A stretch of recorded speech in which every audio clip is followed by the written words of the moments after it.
이번 주에도 이 안양 지역에 안양 육동에 있는 교회 확진자가 나와서 많이 염려를 하고 있는데 거듭 강조하는 거지만 마스크를 반드시 끼고 예배를 드리시고요. 교회에 있는 동안에는 반드시 마스크를 끼고 식사할 때만 잠깐 마스크 벗었다가 식사할 때는 대화를 하지 마시고 식사 이후에 대화할 때는 꼭 마스크 끼고 하시면 8, 90%는 예방이 됩니다. 그리고 손을 자주 씻으면 거의 확실하게 예방이 되니까 염려하지 마시고 우리가 잘 예방하면서 우리가 교회 생활하면 안전합니다. 그러니까 염려하지 마시고 예방 준칙을 잘 지킬 수 있기를 원합니다. 그리고 혹시 열이 나거나 기침이 나면요, 제가 영상 올려드릴 테니까 집에서 예배 드릴 테니까 꼭 이 원칙을 잘 지키시면 우리 교회 하나님이 지켜주실 줄 믿습니다. 지난 화요일날 전도현장에서 80세 되신 그 여자분을 만났습니다. 그분이 이 처녀 시절에는 교회 다녔다가 이제 결혼하면서 불교 집안에 결혼을 한 겁니다. 그 불교 집안에 시집을 가다 보니까 그때부터 이 시어머니 성화로 절에 다니기 시작한 거예요. 그러면서 주님을 향한 믿음이 있었는데 믿음을 다 반납해버린 거예요. 지금은 자기는 예수님을 믿지 않는다고 얘기하더라고요. 그래서 할머니 얼굴이 많이 수척해 보이시네요 라고 했더니 말도 말라고 하는 거예요. 무슨 사연이 있어요? 라고 물어봤더니 자기가 자기 아들이 쓰러져가지고 식물인간이 됐는데 병수발한 지 지금 4년째 거의 5년째 다 돼가고 있다는 거예요. 사정을 들어보니까 이 아들이 40대 한 42살까지 직장에 다니셨대요. 롯데 다니셨는데 열심히 일하다가 이 결혼한 것도 포기하고 열심히 일하다가 뇌졸중으로 쓰러졌습니다. 쓰러져가지고 그냥 빨리 조치를 냈으면 살아날 텐데 이 조치를 잘못해서 식물인간이 돼요. 그래서 뇌졸중 쓰러져서. 그래서 본인이 엄마니까 본인이 병원에 왔다 갔다 하면서 병수발은 지금 80이잖아요. 너무 힘든 거예요. 그래서 소원이 뭐예요? 라고 물어봤더니 이제 아들이 깨어나길 기도해야 되겠네요. 아니래. 그래서 무슨 말씀이냐고. 그리고 오늘날도 하나님께서는 기적이 하나님이십니다. 라고 했더니 아니라는 거예요. 그럼 소원이 뭐예요? 그랬더니 자기가 먼저 죽는 거예요. 얼마나 힘들었어요. 네. 내가 빨리 먼저 죽어야지 하면서 자기가 빨리 죽었으면 좋겠다는 거예요. 너무 속상하고 너무 힘이 드니까 그런 얘기하는 거 아니겠습니까? 너무나 지친 거예요. 병수발을 하다가. 길거리에서 만난 분들 보면 얼굴이 다 어두워요. 대부분. 너무나 다들 지친 겁니다. 그래도 예전까지만 해도 이것 때문에 힘들다 저것 때문에 힘들다 그런 말씀 하셨거든요. 그런데 그런 얘기도 안 해요. 다들 지쳐버린 거예요. 여러분, 하나님께서 우리에게 여러 가지 시련을 주시는데 그 시련을 주신 이유가 뭘까요? 자, 이화여대 이 부속병원, 2대 부속병원 아닙니까? 거기에 보면은 호스피스들이 있습니다. 이 암말기 환자들을 돌보는 호스피스들을 총 책임 맡는 교수님이 최화수 교수님이라고 있어요. 전에도 제가 말씀드린 적이 있던 것 같은데 그분이 죽음을 위한 안내서라는 책을 쓰지 않았습니까? 그 책 내용에 보면 이 암말기 환자들의 관심사가 뭔지 아십니까? 얼마나 돈을 벌까? 여기에는 관심이 없다는 거죠. 얼마나 내가 세상천을 앞에서 높은 자리에 올라서 명예를 얻을까? 여기는 관심이 없다는 거죠. 건강에도 관심이 없고요. 왜냐하면 죽음을 앞두고 있으니까. 무엇에 관심이 있느냐? 인간이란 무엇인가? 여기에 관심을 두자라는 거죠. 이 사람은 어디서 왔다고 어디로 가는가? 죽음이란 뭔가? 죽음 너머의 세계는 진짜 있는가? 내세가 있다고 얘기는 하는데 내세가 진짜 있는가? 여기에 관심을 기울이더라. 그런 얘기를 합니다. 여러분, 예수 믿는 사람들이 평소에는요, 고난이 없을 때는 어디에 관심이 있습니까? 돈, 건강, 명예 이런 데 관심을 기울여요. 근데 고난이 계속해서 거듭하다고 되면 어디에 관심을 기울입니까? 고난이 왜 오는 것일까? 그 근원적인 질문을 하지 않겠습니까? 여러분, 하나님께서 고난을 주신 이유는 뭘까요? 예수 믿는 사람들에게도 더 힘든 일을 만나게 할 때가 있거든요. 아니, 예수 믿는 사람이라면, 하나님의 자녀라면 하나님께서 이 고난을 좀 겪지 않게 해서 믿지 않는 사람들도 하여금 야, 정말 교회 다니는 사람은 다르구나 라는 이야기를 듣게 하면 참 좋을 것 같은데 더 힘들어요. 그렇지 않습니까? 그 이유가 뭐냐고요? 그 이유는 바로 하나님께서 테스트하는 것입니다. 믿음을 점검하시는 거예요. 얼마 전에 우리 중고등 학생들 중간고사 끝났습니다. 시험 준비하면서 얼마나 힘듭니까? 우리가 볼 때는 뭐 그렇게 힘들 것 같지 않은데 본인 입장에서는요, 얼마나 힘든지 몰라요. 그러면서 시험 끝나면서 이 마음속으로 다들 무슨 생각합니까? 시험이 없는 세상에 살았으면 좋겠다라고 합니다. 여러분, 이 학교들 시험을 보는 이유가 뭘까요? 이 아이들의 수업을 얼마나 잘 들었는지, 그리고 얼마나 실력이 향상되는지 테스트하기 위함 아닙니까? 근데 시험을 치를 때요, 각 학교마다 난이도가 다르거든요. 예. 저 강남에 있는 파락군에 있는 학교의 시험 문제랑 그리고 다른 학교 시험 문제랑 시험 문제, 기출 문제 보면 난이도가 다르단 말이에요. 그 이유가 뭔지 아십니까? 그 학생의 수준에 맞게 시험 문제를 출제하는 거거든요. 그 학생들이 수준이 이 정도밖에 안 되는데 수준 높은 문제를 내버리면 어떻게 됩니까? 못 따라오겠죠. 그래서 난이도에 맞게 시험 문제를 내서 아이들이 실력 향상을 그려야 하는 겁니다. 그리고 아이들이 따라오지 못할 것 같으면 난이도를 좀 낮추죠. 기말고사 때 난이도를 좀 낮춰야 되겠다라고 하면서 아이들이 잘 따라올 수 있도록, 그래서 실력이 다 향상될 수 있도록 하는 게 바로 시험 출제하는 그런 이유 아니겠습니까? 하나님께서 우리에게 고난이라는 테스트를 하는 이유도 마찬가지라는 거죠. 여러분, 그래서 고린도전서 10장 13절 말씀, 제가 예배 전에 제가 읽어드렸잖아요. 거기 보면 어떻습니까? 우리 주님께서는요, 우리가 견딜 수 없는 시험당을 허락하지 않으신다는 거죠. 시험당할 즈음에 우리가 하나님께서 무엇을 내세요? 피할 길을 내셔서 능히 감당하게 하신다라는 거죠. 그럼 여러분, 하나님께서 피할 길을 내셔서 감당케 하신다라는 말은 무슨 말일까요? 피할 길이 여러분 세상에 있습니까? 예수 믿는 사람들에게? 이 세상에는요, 피할 길이 없어요. 정말 하나님께서 계속해서 거듭되는 고난과 시련과 환난을 주시면 우리는 세상 속에서 먼저 피할 길을 찾죠. 근데 찾다 보면 세상에 여러분 피할 곳이 있습니까? 피할 곳이 없어요. 그래서 어떤 마음이 듭니까? 이 세상은 내가 피할 곳이 전혀 없구나 라고 하면서 어디로 피해요? 하나님께로 피한다는 거죠. 하나님께 나와서 엎드릴 수 있는 기회를 주시는 게 바로 저와 여러분에게 주신 고난과 환난과 역경인 줄 믿으시기 바랍니다. 하나님께서 우리에게 고난을 주신 이유는 뭐라고요? 하나님 앞에 나와 엎드릴 기회를 주시는 거예요.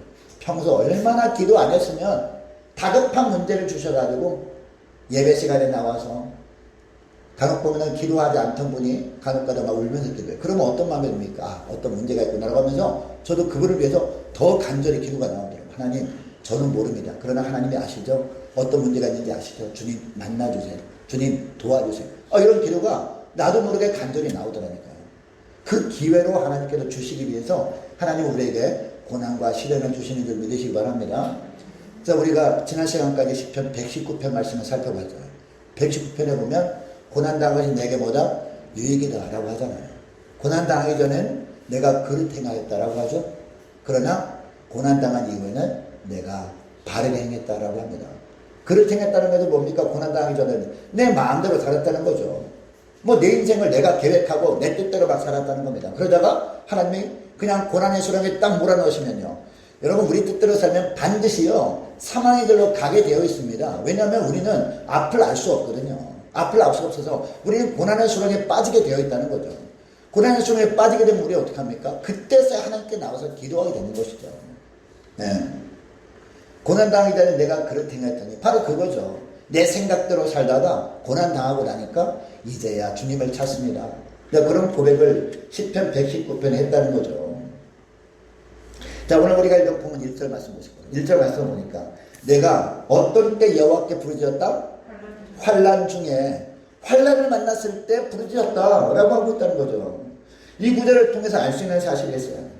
환난을 만나기 전에는 하나님께 부르짖었다, 부르짖지 않았다? 부르짖지 않았다라는 거죠. 하나님을 섬기긴 했죠. 그러나 나름대로 하나님을 섬긴 거예요. 내 생각대로. 이렇게 하면 하나님이 더 기뻐하실 것 같아. 이렇게 하는 게 맞을 것 같아. 내 생각이 기준인 거예요. 그러나 고난당한 다음에는 생각이 바뀌었다는 거죠. 내 생각 내려놔야 되겠다. 하나님께 내가 부르짖어야 되겠다. 이렇게 생각이 바뀌게 되었다는 거죠. 여러분, 오늘 본문 10편 120편부터 134편까지 보면요, 표제가 똑같습니다. 자, 표제 보세요. 표제가 뭡니까? 1절 앞에 괄호에 딱 쳐진 거죠. 자, 표제 보면 뭐라고 나와 있어요? 성전에 올라가는 노래라고 되겠습니다. 여러분, 하나님께서 이스라엘 백성들이 애굽에서 나와서 광야로 딱 들어섰을 때 가장 먼저 어떤 산으로 인도하셨죠? 시내산, 호렙산으로 인도하셨습니다. 왜 거기로 인도하셨나요? 거기서 뭘 주시려고? 법을 주시려고. 십계명을 주셨죠? 그리고 율법을 그때 주셨습니다. 자, 율법을 주시는데 정말 중요한 말씀하세요. 하나님께서 1년에 3번은 모든 백성들을 보고 싶어 하셨어요. 그래서 1년에 3번은 어느 누구라도 하나님을 섬기는 백성이라면 어디에? 예루살렘에 와서 예루살렘 성전에서 하나님께 제사를 드려야 됐습니다. 새 절개. 그 새 절기가 뭡니까? 무교절, 77절, 초막절이에요. 무교절 다른 말로 뭐예요? 6월절이죠. 77절은요. 오순절이죠. 초막절이죠. 장막절입니다. 이 새 절기만 되면 세계 어느 지역에 있든지 모든 하나님의 백성들은 다 예루살렘에 와서 예루살렘 성전에서 성전에 올라가서 하나님께 제사를 드려야 됐습니다. 여러분 바벨론 이 포로기에서 70년 살았잖아요. 70년 살다가 이제 예루살렘에 돌아가게 되었습니다. 돌아가게 되어서 회복된 성전 지어지고 회복된 다음부터 계속해서 수많은 사람들이요 세계 각지에서 이 새 절기 때만 되면 예루살렘으로 왔단 말이죠. 자, 그런데 예루살렘에 올 때 그 당시에 비행기도 없었잖아요. 그죠? 비행기 없으니까 배 타고 또 어떤 사람들은 낙타를 타고 이렇게 수많은 시간을 거쳐서 왔습니다. 오면서요 노래를 불렀다는 거죠. 예, 오면서 어떤 노래? 성전에 올라가는 노래를 불렀다는 거죠. 여러분은 교회에서 집에서 교회 오실 때 어떤 노래를 부르면서 오십니까? 그 당시의 사람들은요 성전에 올라가는 노래를 부르면서 왔다는 거예요. 이게 바로 120편부터 나오는 성전에 올라가는 노래입니다. 이 노래를요 다 성전에 올라가는 노래 주제들을 보면요 어디에 포커스가 맞춰진지 아십니까? 하나님께 예배 드리는 것, 하나님께 영광 돌리는 것, 하나님께 기도하는 것, 여기에 모든 포커스가 맞춰져 있어요. 그러니까 그 당시에요 세계 어느 지역에 있든지 모든 유대인들은, 모든 이스라엘 백성들은 오직 삶 가운데 어디에 모든 포커스가 맞춰져 있어요? 하나님께 모든 포커스가 맞춰져 있어요. 하나님은 나를 지켜보신다, 나를 바라보신다, 나는 주님의 종이다, 이런 마음이 있었다는 것이죠. 여러분 예수님이 십자가에 죽으시는 이 날이 언제입니까? 6월절 전날이었죠.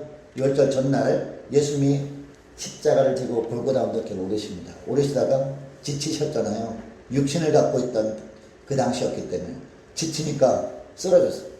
그때 누가 십자가를 대신입니까? 구레네 사람 시몬이죠. 그죠?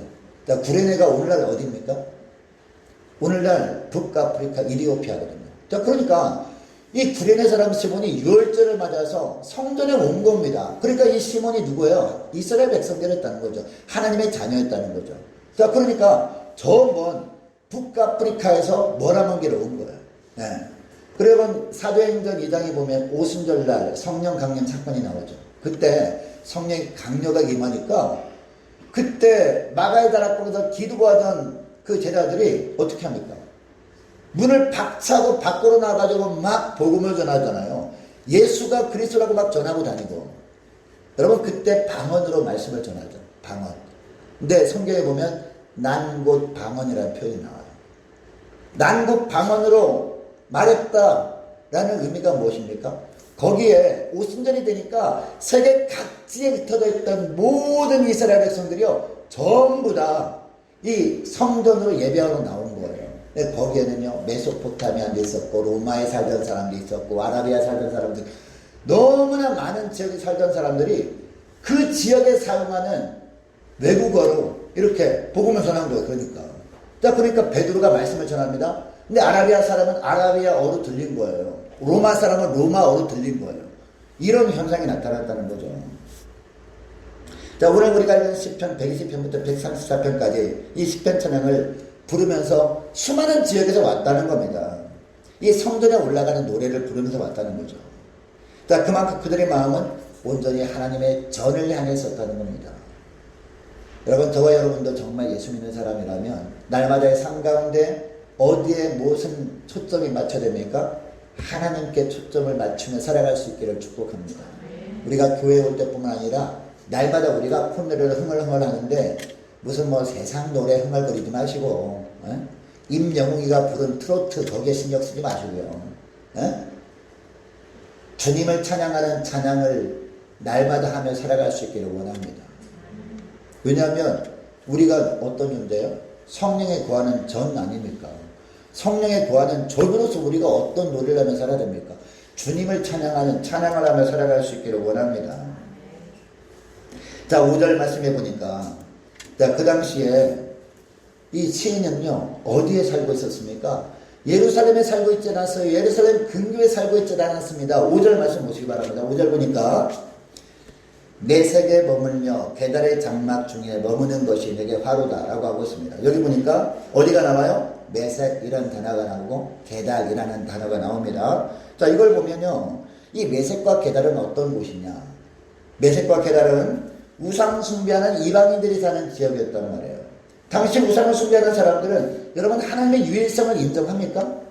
하나님을 믿지 않는 사람들에게 전도해 보면요, 하나님의 유일성을 인정하는 사람이 거의 없어요. 아무도 없어요. 네. 오직 이 땅에 수많은 신들이 있을 것처럼 보이지만 오직 유일한 신은 하나님밖에 없습니다라고 하면은 피식 웃어버려요. 비웃는 표정으로 바라본단 말이에요. 그 당시에 이 메색과 게달이라는 지역도 바로 그런 지역이었다는 거죠.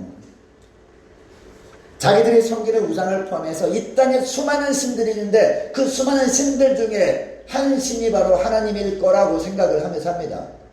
오늘날도 그렇고 여기 나오는 메색과 게달이라는 지역도 그런 사람들이 살던 곳이었단 말이에요.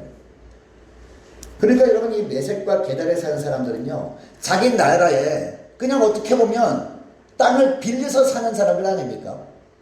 그 당시에 이 메색과 게달에 살던 사람들은요, 나라를 잃은 서름을 가지고 살았잖아요. 자기 나라가 없으니까 여기저기 흩어져 가지고 거기에 땅을 빌려서 살던 사람들이었단 말이에요. 네. 그러니까 이스라엘 백성들을 이 탐탁지 않게 생각하고 있었던 거예요. 왜 본인들 나라도 없이 나라를 서름 가지고 살던 주제에, 네? 자기네 동네 와서 살고 있다면 자기들이 섬기는 우상을 섬겨야지, 자기들이 섬겼던 하나님을 그대로 섬기고 있으니까 마음에 들지 않았던 거죠. 그래서 어떻게 합니까? 말로 힘들게 했던 거예요. 말로. 자, 2절 말씀 보시기 바랍니다. 자, 2절 말씀 보면 여호와여, 거짓된 입술과 속이는 혀에서 내 생명을 건져주소서라고 하고 있습니다. 여러분, 우상 숭배하는 자들이요, 말로 얼마나 힘들게 했으면 이 거짓된 입술, 속이는 혀라고 표현하고 있을까요? 그들이 어떤 말로 힘들게 했느냐? 그들이 섬기는 우상은요, 눈에 보이잖아요. 왜냐하면 어떤 동물 형상으로 만들어가지고 막 숭배하고요, 어떤 사람 모양 인형 같은 거 만들어가지고 막 숭배하고요, 심지어 어떤 우상들은요, 물고기 모양이에요. 물고기 모양 형상을 만들어가지고 이게 자기들 신이래, 이렇게 막 숭배했단 말이에요. 어떻게 힘들겠느냐? 자기들이 섬기는 우상은 눈에 보인다는 거죠. 그러나 이스라엘 백성들, 하나님의 자녀들이 섬기는 하나님의 눈에 보여야 안 보여요? 눈에 보이지 않는다는 거죠.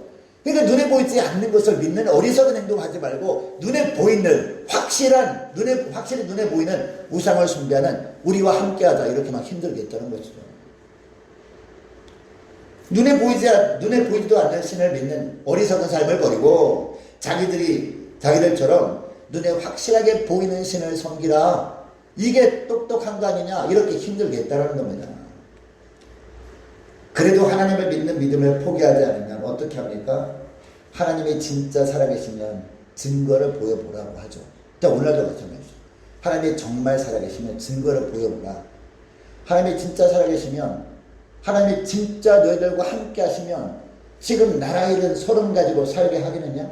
이것만 보더라도 하나님은 살아계시지 않는 것이 확실하다, 이렇게 말했던 거예요.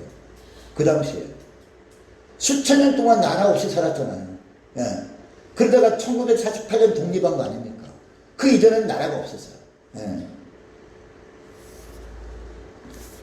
하나님의 살아계시면 지금까지 왜 이렇게 하나님의 백성들을 떠돌아다니며 살게 하겠느냐? 라면서 굉장히 힘들게 했던 겁니다. 이런 말을 들었던 것이 너무나 괴로웠던 거예요. 여러분, 오늘날도요, 우리가 밖에 나가서 전도할 때 우리를 공격하는 것은 견딜 수 있어요. 그러나 하나님을 모독하는 말을 하면요, 저도 마음에서 좀 이렇게 올라오는 그게 있더라고요. 그 당시에도 마찬가지 아니겠습니까?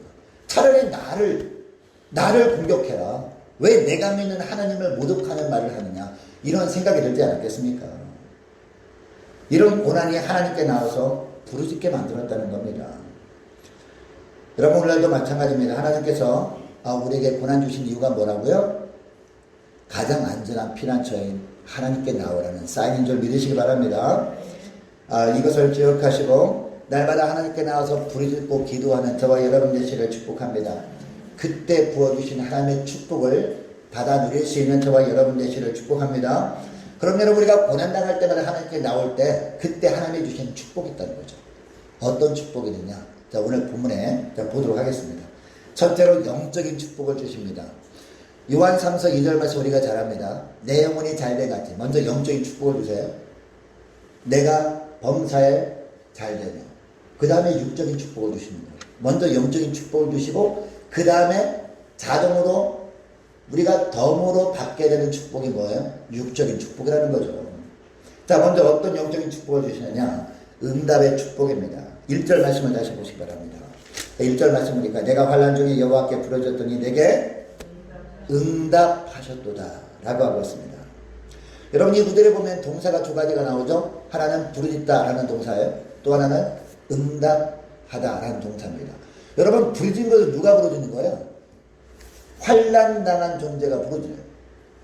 고난과 시련을 만나서 도저히 견딜 수가 없어요. 그래서 부르짖는 걸 누가요? 오늘 본문에 나오는 시편 기자뿐만 아니라 우리도 어떤 믿음 생활하다가 너무 힘든 삶을 살게 되면 우리가 부르짖게 된다는 거죠. 하나님께 나오게 된다는 거죠. 자, 그런데 부르짖다는 단어 의미를 찾아보니까 이런 의미였어요. 너무나 다급한 마음으로 하나님께 나와서 눈물로 부르짖는 걸 말해요. 예.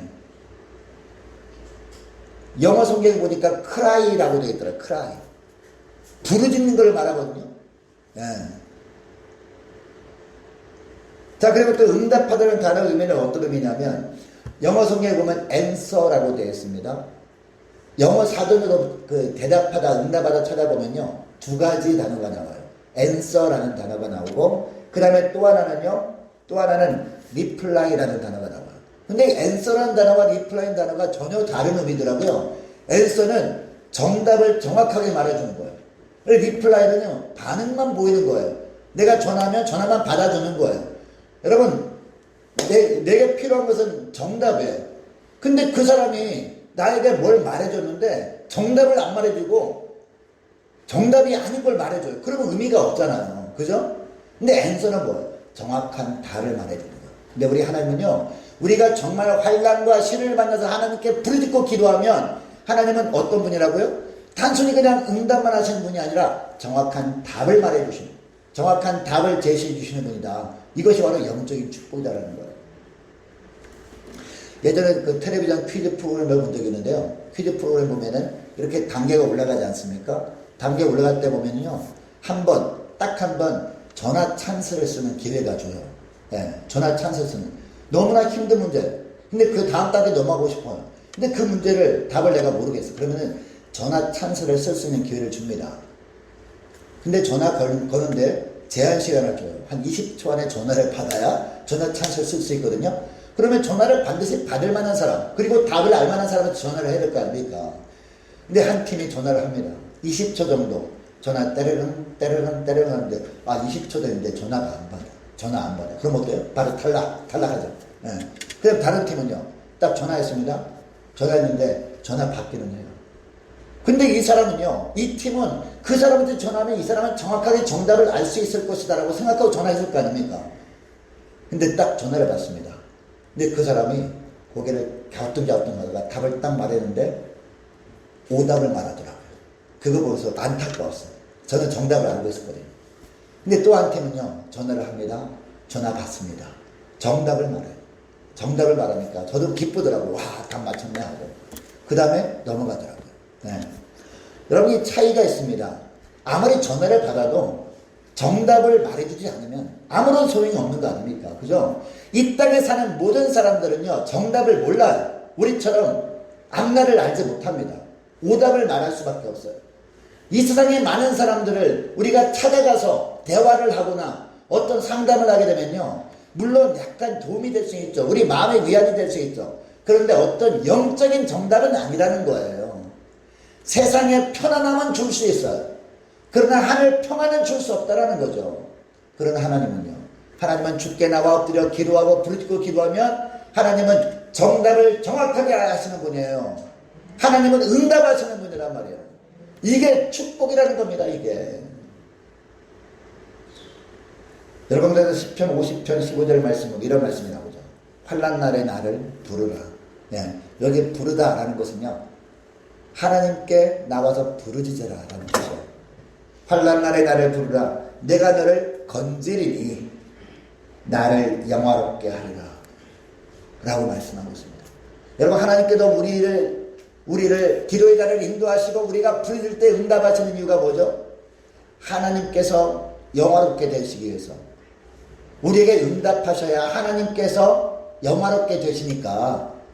왜냐하면 응답하신 하나님께 우리가 영광을 돌리잖아요. 하나님이 영화롭게 되시기 위해서, 우리에게 응답하시기 위해서 우리를 기도의 자리로 인도하신다는 거죠.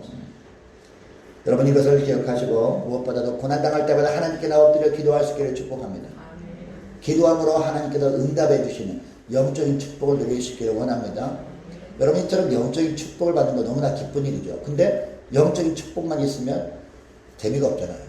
영적인 축복뿐만 아니라 육적인 축복도 주시는데, 이 육적인 축복이 뭐냐? 고난의 수렁에서 건져주시는 겁니다. 여러분, 낙심하고 절망하는 이유가 몇 개, 많은 사람들이. 물론 일이 계속 꼬이기만 해요. 일이 안 풀려요. 그래서 낙심하고 절망합니다. 근데 진짜 정말 인생을 포기하고 싶은 마음이 들 때 그 이유가 뭔지 아십니까? 말로 힘들게 하기 때문에 주변 사람들이 계속해서 안 되기만 해요. 계속해서 사고만 쳐. 그러면 주변 사람이 뭐라고 합니까? 처음에는 기대하면서 뭐 좋은 말 할 때도 있죠. 그런데 계속해서 실패만 해요. 그러면 어떤 말 합니까? 아, 이제 보니까 네 인생이 틀렸다. 그냥 인생 포기하라. 이런 말 하면요, 정말 그 말 때문에 힘든 겁니다. 말 때문에. 비수처럼 와서 팍 꼽히잖아요. 뭔가 일어서려고 그러는데 그냥 넘어지게 만들어버리는 그 말로. 이 말로 상처를 주는 거죠. 제가 그 날마다 여러분에게 문자 메시지 보내잖아요. 생수한 법을 보내는데, 이 불신자들, 예비신자들에게는요, 그냥 일반 서적 읽다가 희망을 주는 말, 격려하는 말을 제가 보내거든요, 날마다. 근데 문자가 와요. 너무 감사하다고. 주변에 이런 이야기 해주는 사람이 없어서 힘들었는데, 목사님이 이렇게 문자라도 줘가지고 너무 감사하다고 전화도 오시고 문자도 답도 오고 그러시거든요. 그러면서 아, 사람들이 말로 힘들구나 라는 생각을 해보게 되었습니다. 여러분, 2절 말씀도 보면 이 시편기자도 이 말 때문에 얼마나 많이 힘들었는지 몰라요. 2절 말씀 보니까, 다시 한번 2절 말씀 보면, 여호와여 거짓된 입술과 속이는 혀에서 내 생명을 건져주소서라고 죽을 것 같았던 거예요. 이 말 때문에. 이 구절을 보면 시편기자로 살아가면서 얼마나 주변 사람들이 하는 말 때문에 상처를 받았는지 짐작할 수 있어요. 제가 전에 소개했던 시를 다시 한번 소개하면요, 정말 오늘 본문과 관계된 말씀이라서. 예. 말 한마디라는 시, 여러분 기억나시나요? 제가 딱 한 번 소개한 적이 있는데 다시 한번 저기 소개해 드릴게요. 부주의한 말 한마디가 불시의 한마디가 되고, 잔인한 말 한마디가 삶을 파괴합니다. 잔인한 말 한마디가 그 사람의 삶을 파괴해버린다는 거예요. 쓰리쓴 말 한마디가 증오의 씨를 뿌리고, 무례한 말 한마디가 사랑의 불을 끕니다. 예. 그 사람이 나를 사랑해주지 않는다고 말하지 말고요, 내가 무례한 말을 한 적은 없는가 돌아볼 수 있어야 돼요. 예. 그 사람이 나를 막 증오한다고 뭐라고 하지 말고, 내가 쓰리쓴 말을 했기 때문에 그 사람이 저런 거 아닌가 돌아볼 수 있어야 되는 것이죠. 그 다음에 보세요. 은혜로운 말 한마디가 길을 평탄케 하고, 내가 먼저 은혜로운 말 한마디가 하면요, 그 사람이 나를 도와줘요. 나를 좋아해줘요. 예. 즐거운 말 한마디가 하루를 빛나게 합니다. 때에 맞는 말 한마디가 긴장을 풀어주고, 사랑의 말 한마디가 축복을 줍니다. 라는 시죠. 너무 기가 막힌 시 아닙니까? 여러분, 긍정적인 말을 하며 살아갈 수 있기를 축복합니다. 축복의 말, 믿음의 말, 칭찬의 말, 감사의 말, 사랑의 말, 격려의 말, 화평의 말이 세상을 바꿉니다. 가정을 바꾸고 교회를 바꿉니다. 여러분, 그런데 우리가 긍정적인 말보다 부정적인 말을 하며 살 때가 많죠. 왜? 우리 마음 안에 뭐가 있기 때문에. 아직도 죄성이 남아있기 때문에 긍정적인 말을 하며 살고 싶어. 그런데 그 사람이 하는 행동을 보게 나도 모르게 툭 튀어나와서 말한 거 보면 부정적인 말을 해. 삶을 파괴하는 말을 해. 증오하는 말을 해버린단 말이에요. 이런 연약함을요, 하나님이 너무나 잘 아세요. 누구도 잘 알아요.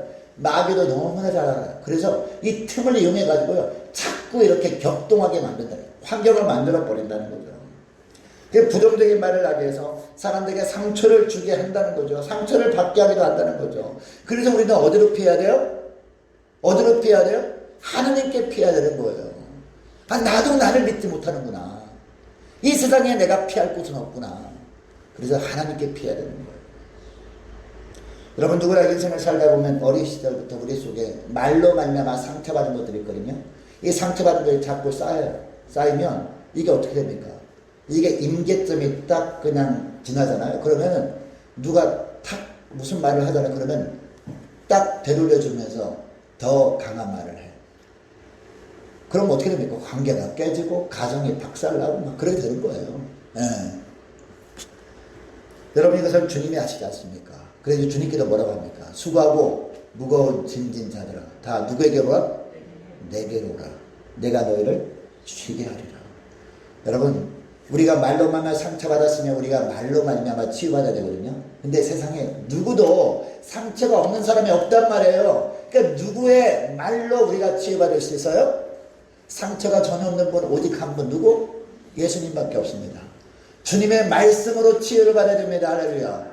그래서 우리 하나님께 기도하는 거, 하나님께 기도할 때 주님께서 말씀을 생각나게 하시고 말씀을 우리가 선포하게 하고 내 심령 속에 말씀을 선포하게 함으로 말미암아 상처받았던 것이 치유가 되어지고 이제는 감사의 말, 평화의 말, 격려의 말, 희망 섞인 말을 하는 삶으로 변하게 되는 거예요. 이것이 바로 육적인 축복이라는 겁니다. 여러분, 하나님께 나와 기도하실래요? 기도하지 않으실래요? 네? 피난처가 하나님 품밖에 없다니까요. 오늘부터 하나님께 나와 기도할 수 있는 저와 여러분이 축복합니다. 여러분이 말로 말미암아 상처받았던 것을 치유받을 수 있기를 축복합니다. 그리고 세 번째, 마지막은 샬롬의 축복을 주신다는 거죠. 5절 말씀입니다. 5절 다시 한번 보니까 이 베셀, 이 메섹과 게달이 나오죠. 이 하나님을 대적하고 우상을 숭배하는 이방인들이 사는 지역이라고 말씀드렸습니다. 자, 본문의 내용을 보면 이곳의 사람들이 기질상 싸우기를 좋아하는 사람을 같아요. 툭하면 말로 싸움을 걸고 이런 사람을 같습니다. 근데 왜 이 메섹과 게달이라는 지역을 소개하고 있을까요? 예수 믿는 우리도 이런 기질이 있을 수 있기 때문이라는 거죠. 이 감정을 다스리지 못하고 다투기를 쉽게 하는 모습이 우리에게도 있을 수 있다는 겁니다.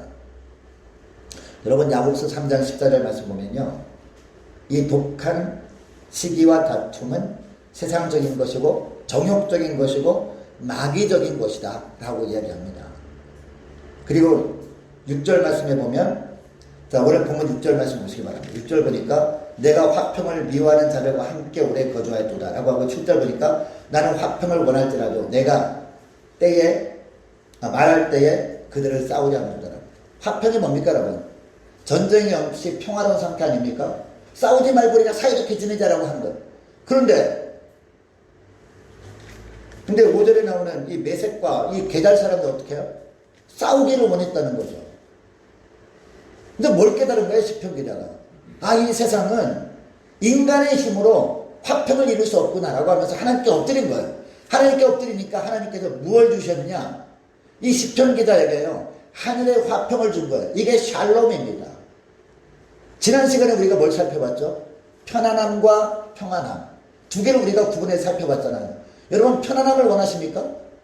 이 메섹과 게달 사람들은요, 세상적인 편안함을 주려고 하는 거예요. 우리와 손잡자, 우리가 원하는 걸 해줘. 그러면 세상에 편안함을 줄게 라고 하는 거예요. 근데 하나님은요, 세상 편안함을 구하지 말고 하늘 평안을 구하라고 한 거예요. 하나님께 부르짖으니까 하늘 평안을 진짜 준 거예요. 이게 샬롬의 은혜예요. 하늘 평강이 이 삶 가운데 충만하게 임하다 보니까 이 메섹과 게달 사람들이 아무리 악한 말을 해도 꿈쩍도 하지 않는 거예요. 마음이 요동하지 않은 거예요. 흔들리지 않은 거예요. 이거를 보죠. 사랑하는 사람들, 이걸 보면서 이렇게 살아가는 건 1년 갈까? 5년 갈까? 두고 보자라면서 계속 힘들게 하는 겁니다. 근데 1년이 가도 5년이 가도 10년이 가도 흔들리지 않은 거예요. 그걸 보면서 포기하는 거죠. 손드는 거죠. 이 사람은 이제 건드려도 소용이 없으니까 다른 곳 가자. 이렇게 하는 거죠. 우리가 살아가는 삶이 바로 이런 삶이라는 거죠. 여러분, 이런 하늘 평강을 주님이 주길 원하셔서 우리가 고난당할 때마다 하나님께 엎드려 기도하라는 거예요. 사람들에게 어떤 악한 말을 들을 때 다른 사람이 여러분 전화해야 해요. 미주알 고주알 얘기한다고 해결됩니까 여러분? 미주알 고주알 얘기한 것이요, 그대로 돌고 돌아서 그 사람 귀에 들어갔을 때 확대 재산생 되잖아요. 싸움이 나잖아요. 원수처럼 살게 되는 것 아닙니까? 우리 주님은 말씀하십니다. 원수까지도 사랑하라 라는 이유가 뭐예요? 하나님께 나와 엎드려서 하늘 평강으로 충만하게 되라. 샬롬의 은혜를 받으라는 거죠. 여러분 이것을 기억하시고 무엇보다도 하나님께 간절히 간구하시는 저와 여러분 되시기를 축복합니다.